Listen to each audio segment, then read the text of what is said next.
Hello everyone, Shroomraver here, and today I'm bringing you a draft analysis. Yes indeed. Now, what is this a draft for? I know there are a lot of leagues going around right about now. Everyone seems to be involved in one or two, or in the case of Eric, like 7. But what we've got here is a sort of draft analysis kind of thing for the Pokemon Invitational Cup off-season monotype league. Now, as I say, this is hosted by the PIC, Pokemon Invitational Cup. They're just doing this off-season experimental thing with 16 of us involved, and yeah, each of us has been given a type, and we're to draft a monotype team. Now, I believe the types that are not included, because there's 16 of us to make it easy to work. 18 types, of course. I believe there is no fairy, and there's another type that isn't there. It might be dragon, I don't know. But there's 2 main types that aren't there, which gives us 16 left. They should be on your screen sort of right about now, I would hope, if my editing is going to go okay. And originally there was going to be a sort of decision-based thing of how we got given our types. You know, we would say the one we would ideally want, and they would all be put into a randomizer. The one we wanted would be put in twice, and then it would be drawn out of that. But I think eventually we just decided to randomize the entire situation, the whole process, and give us each a random type to work with. And I came onto Discord and discovered the type I had been given for this league, this competition, is normal. And I gotta tell you guys, when I saw that I had been given the normal type, I was overjoyed, because that is the type I would always choose every single time for this kind of thing. I think that normal is the best type for this kind of challenge, and I will tell you for why. The pros definitely outweigh the cons, I think. Normal as a typing, of course, as you probably know, unless you're completely new to Pokemon, normal is only weak to 1 type. That is, of course, fighting. It doesn't resist anything, but it's only weak to 1. And in a format which is based around sort of counter-teaming and giving your team as much sort of coverage as possible to hit opponents super effectively, especially in monotype, having a normal typing is going to be really good, because you've got to fit fighting type moves onto your team to hit them super effectively, and that's not always going to work, because hidden power fighting is not going to be doing much to too many things, especially with the kind of special bulk that a lot of normal types are working with. Something like Brick Break is your next best bet. Not a lot of things get the likes of Drain Punch. Maybe Super Paras on there, that lowers your stats. It's not ideal, really, when it comes to this kind of thing. So I'm happy to have got normal for that reason. Of course, normal offensively, as a typing, is only resisted by 3, those being Rock, Steel, and the immunity for Ghost.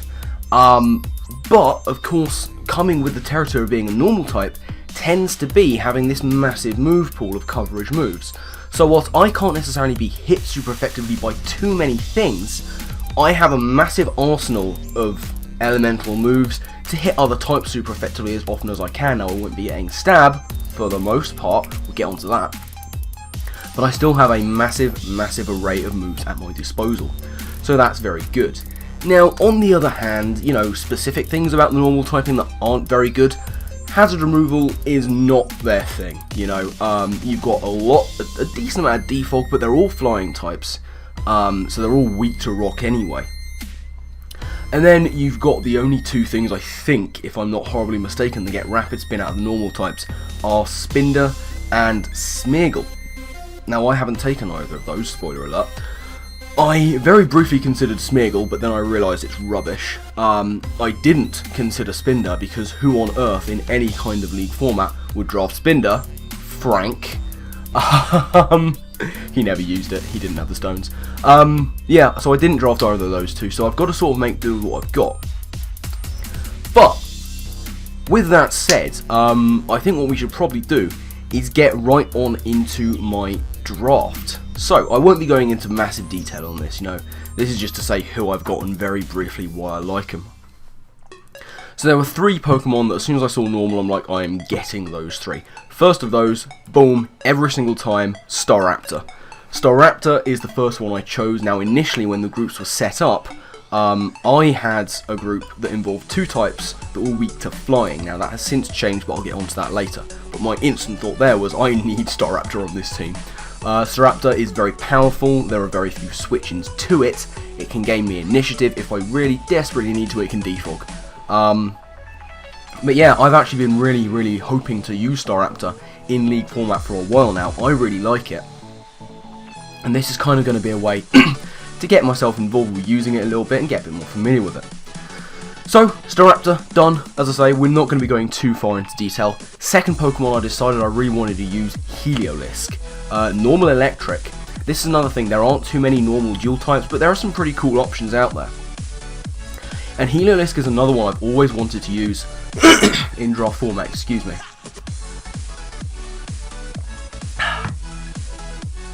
Tears right thing. Yeah, Heliolisk is something I've always wanted to use in draft format. Jack tends to keep sniping it from me, unfortunately. But here we have a nice offensive Volt turn core going on. We've got the U-turn on Staraptor, we've got the Volt switch on Heliolisk. Heliolisk gets a very nice offensive move pool. As ever, I've got a really bad cough. And yeah, it'd be nice to have an electric type. Just for something different, I guess. It gives me a ground weakness that I didn't have before with normal typings, but that's okay, we can work around that. Heliolisk, another speedy thing, looking to do well with it. Third up, and this is a Pokemon that every season that I'm ever involved in with any league, there will come a time, whether it's early or late, where I find myself thinking, I wish I had Meloetta on my team.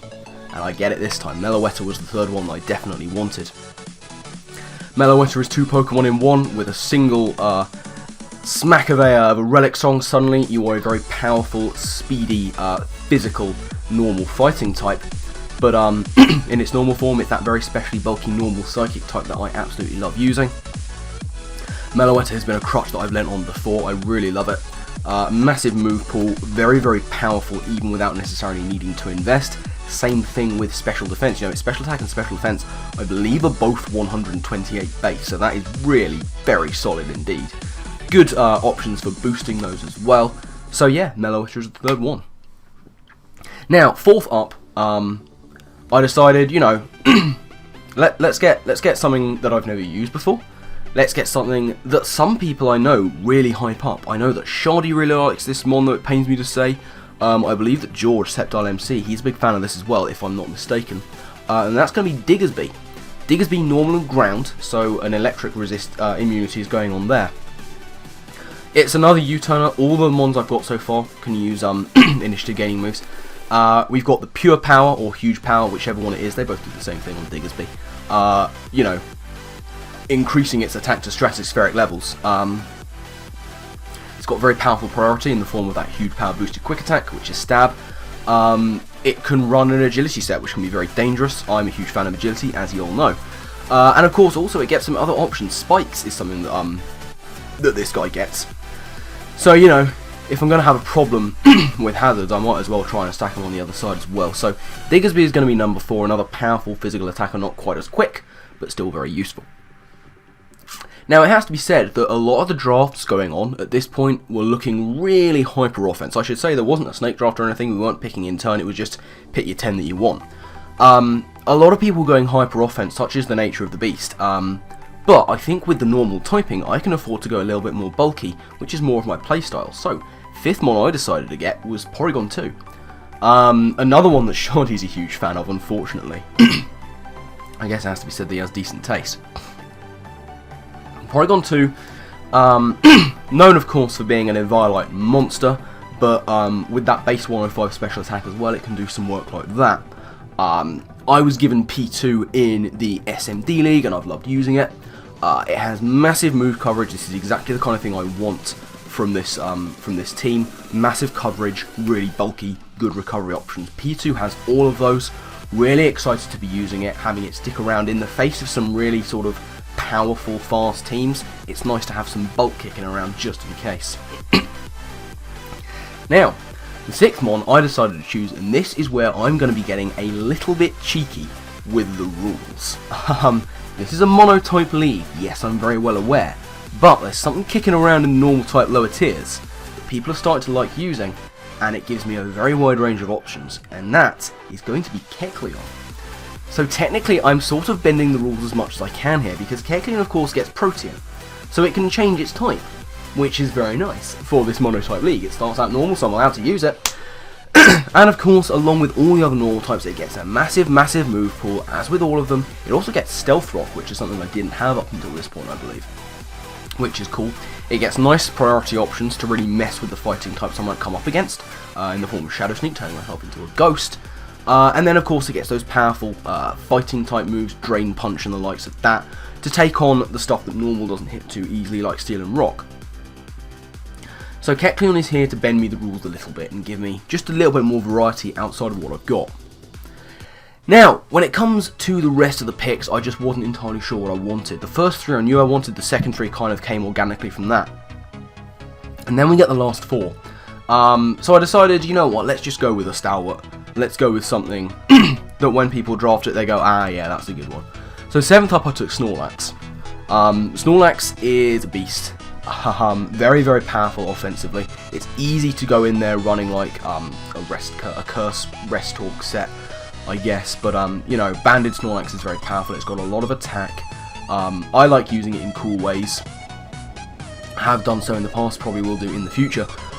Very massive natural special bulk, and Assault Vest set is very viable. But, you know, something like a Curse set can do well as well. So yeah, Snorlax on the team, going to be sitting around, soaking up hits and dishing out the damage, I hope. Now, 7th is what I've just done. So 8th, I'm coughing a lot, this is really bad. 8th on the team, I looked at it and thought, okay, I want a little bit more speed once again. We started speedy, we've got a little slow. I like slow, but I also like to have a little bit contingency. And once again, this is a mon, just like a few others I've mentioned, that I've always wanted to use in draft format for the longest time. And that's going to be Tauros. Tauros is unbelievably powerful. That Sheer Force boost can get it some really nice increased power on its coverage moves, which is fantastic. It's also got some great abilities, you know, often seen with Sheer Force, but you can run a Pivoting Intimidate set, which I've done in the past. And of course, Sheer Force can get a nice surprise boost on those surprise special attacks, you know, getting the likes of Ice Beam, Thunderbolt, Fire Blast, all that kind of stuff. It can get the Life Orb Sheer Force boost on those. But yeah, Tauros has a lot of options. I'm looking forward to using it. As I say, I've wanted to for a while. Now, 9th pick. And this is where I looked into the Megas. And, you know, there are two very prevalent normal type Megas. I had the chance here to take Mega-Lopunny. And people were saying you should take Mega-Lopunny. This is a very hyper-offensive kind of format at the moment. Go for Mega-Lopunny. It's tempting. It's tempting. But, you know, as far as fast fighting stab would go, I could run a Relic Song Meloetta quite easily and get away with that. So, then go with Mega-Lopunny. I realised I wanted something to take fighting type hits a little bit better. Now there are no normal ghosts as far as I'm aware, so I can't be immune to them. I can't resist them, but I can take them neutrally with Mega-Audino. Get at me, I went back to Mega-Audino. I'm not sorry about it, I love Mega-Audino, you'll know how I work.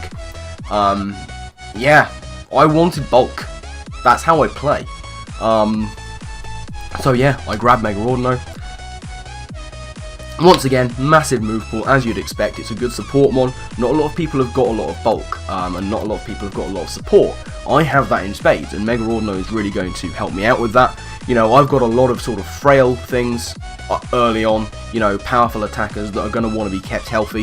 If I can keep them healthy with Wishing Up Mega-Audino, we're going to be in a really good position. Of course, in tandem, running that with my other bulky stuff, the Snorlax, the Kecleon, the P2, you know, keeping them all healthy, even with their own recovery options. I'm hoping that it's going to make this team a little bit tougher to break down.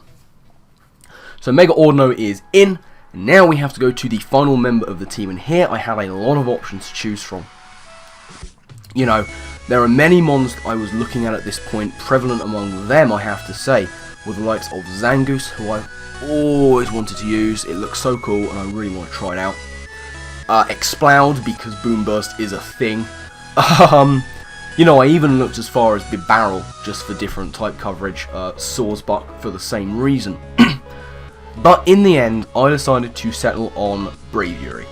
Braviary can have some very potent setup movesets. You know, Roost Bulk Up is very nice indeed to boost off that Brave Bird, which is already coming off a very high attack stat.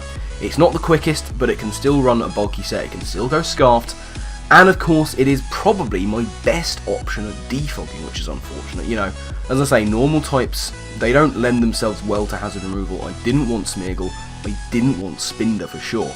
So I was looking at the flying types and I'm like, I don't know, Pidgeot, couldn't get Mega Pidgeot because I already had Mega-Audino. You know, so Pidgeot, you know, Dodrio, Fearow, didn't want any of these guys for the defogging. So I went with what I considered to be the defogger that could take a hit best, and that's going to be Braviary. It also gets fighting coverage, which is nice against two of the things that resist normal and indeed flying. So yeah, that's pretty much going to be the team. As I say, I'm not going into massive detail about it. But yeah, Staraptor, Heliolisk, Meloetta, Diggersby, Porygon2, Kecleon, Snorlax, Tauros, Mega-Audino, and Braviary. That is the team. Looking forward to using it. Now, in my pool, there are 4 pools of 4, and I'm, if not excited as much about the typings I'm going against, I'm excited about the people I'm going against, because I know them all very well. They're all very good friends of mine. One of our opponents, the first that we're going to have to face, that is going to be none other than just one of my favourite people in the community, on Twitter and in the world. That's Evelyn, H2O Drink It, and she has the grass typing, which she is absolutely stoked about. So we face off against her first. I'm really looking forward to that.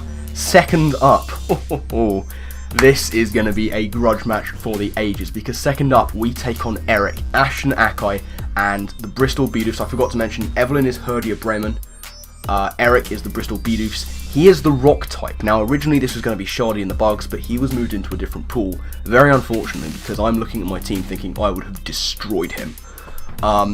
Yeah, we've got Eric, Bristol Beedufs, and the rock typing. That's going to be a difficult matchup to overcome. But it's going to be an interesting one to see how we can do. He's got some very powerful stuff. Third up, the final one we're going to have to face, that is going to be Carson, Toxic Gaming. His team is, oh my god, what's his team called? LA Blades. The LA Blades, they are the fire type team, so we've got to take on them. That's going to be an interesting matchup as well. So those are the people we're playing in our pools.